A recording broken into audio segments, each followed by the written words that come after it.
Halo, Anissa Eka Salsabila dengan MPM terakhir 166. Saya Fajar Nugraha NPM 167. Via NPM 173. Saya Aulia Suripto dengan NPM 230 110 220 171. Saya Dava Gamiam Gustian dengan NPM 230 110 220 168. Tiara Siti Fadila dengan NPM 172. Nama saya Rizky Noval Jinapi dengan NPM akhir 162. Nama saya Martinus Tupenoda dengan NPM akhir 7001. saya Arya dengan NPM 230 110 220 170 dari kelompok 6 praktikum Vertebrata Agar. Kami di sini akan menjelaskan mengenai kitosan pada udang. Ini aku bakal ngejelasin pengertian kitosan. Apa sih kitosan itu? Kitosan adalah salah satu senyawa turunan dari kitin yang banyak dihasilkan oleh hewan bercangkang eksoskeleton seperti udang, lobster, kepiting. Nah, kitosan dapat terbentuk dengan adanya pengurangan gus asetil dan proses deasilitasi. Kitosan mempunyai nama kimia yaitu polideglukosamin. Kitosan berbentuk padatan amorf berwarna putih dengan struktur kristal yang murni dari awal mula kitin. Nah, bila kitosan disimpan dalam keadaan lama, terus dalam keadaan terbuka, maka akan terjadi dekomposisi, warnanya menjadi kekuningan dan viskositas larutan menjadi berkurang. Menurut beberapa penelitian, kitosan memiliki berbagai aktivitas farmakologi, seperti sebagai antibakteri, antioksidan, dan lain sebagainya. Sekarang saya mau bahas kitosan pada udang. Kulit udang merupakan salah satu sumber yang potensial untuk digunakan dalam pembuatan kitin dan kitosan, yaitu suatu biopolimer yang secara komersil berpotensi di bidang industri. Kulit udang mengandung protein 25-40%, kalsium karbonat 40-50%, dan kitin 20-36,61%. Tetapi, besarnya kandungan komponen tersebut tergantung jenis udang dan tempat hidupnya. Nah, salah satu udang yang paling sering diolah menjadi kitosan adalah spesies udang galah atau nama ilmiahnya Macrobrachium rosenbergi. Udang galah sangat mudah ditemukan dan dibudidayakan karena ia hidup di air tawar. Udang galah termasuk dalam film Arthropoda, kelas Crustacea, bangsa Decapoda, dan suku Palaemonidae. Nah, udang galah ini sendiri tuh memiliki ciri khas, itu memiliki kepala yang berbentuk kerucut, rostrum yang melebar pada bagian ujungnya, dan bentuk udang galah sendiri tuh memanjang dan melengkung ke atas. Nah, itu adalah kitosan pada udang dan jenis udangnya. Kali ini saya akan membahas mengenai pembuatan kitosan secara kimiawi. Pertama ada proses deproteinasi. Proses ini dilakukan dengan tujuan untuk mengurangi kadar protein. Nah, dilakukan dengan cara serbuk kulit udang dicampur dengan NaOH 4% dengan rasio 1:10. Kemudian diaduk dan dipanaskan dengan suhu 80 derajat Celcius selama 2 jam.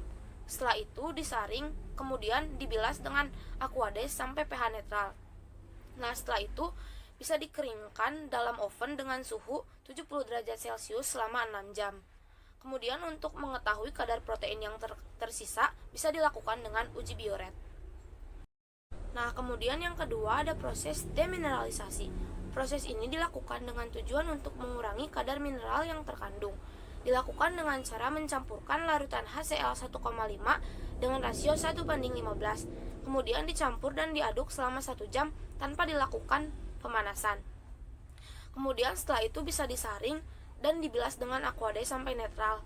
Lalu dikeringkan dengan suhu 70 derajat Celcius selama 6 jam. Deasetylisasi kitin menjadi kitosan. Serbuk kitin kering dicampurkan dengan larutan NaOH 50%.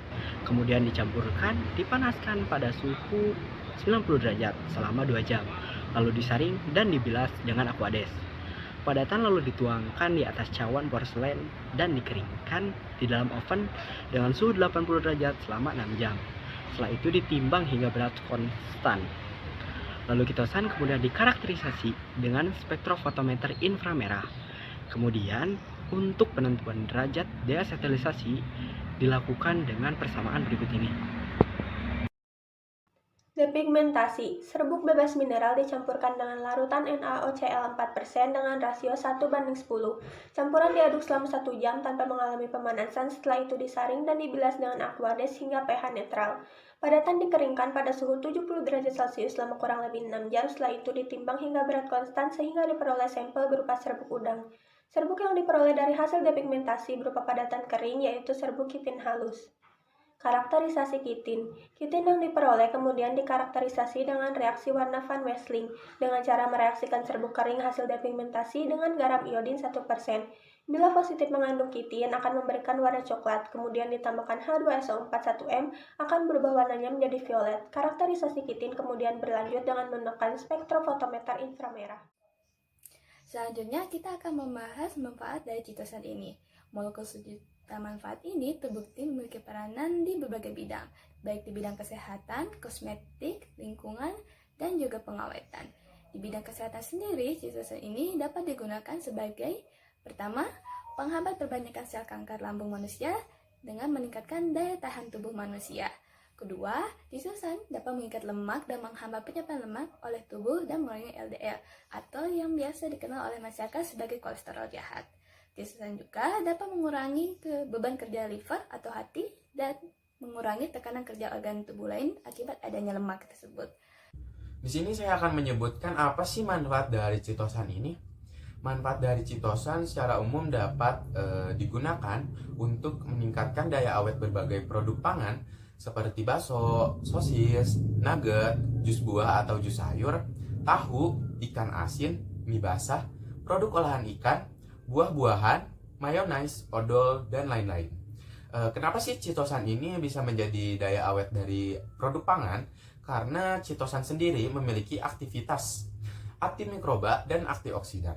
Selain dari pemanfaatan chitosan dalam bidang daya awet produk pangan tadi, chitosan juga dapat diaplikasikan dalam bidang lingkungan sendiri. Salah satu pemanfaatan chitosan dalam bidang lingkungan sendiri yaitu sebagai adsorben atau atom penyerap logam. Lebih tepatnya atom penyerap logam berat seperti timbal, krom, dan raksa yang terdapat pada air yang tercemar. Chitosan adalah obat yang dapat menyebabkan efek samping seperti satu, yang pertama ada gas atau perut kembung, yang kedua ada sembelit, yang ketiga ada hipotensi, dan yang keempat adalah kehilangan berat badan. Nah, efek samping chitosan juga dapat mengurangi penyerapan nutrisi penting dalam tubuh seperti vitamin A, vitamin D, vitamin E, dan vitamin K. Beberapa orang juga mengalami efek alergi setelah mengkonsumsi atau menggunakan produk yang mengandung chitosan.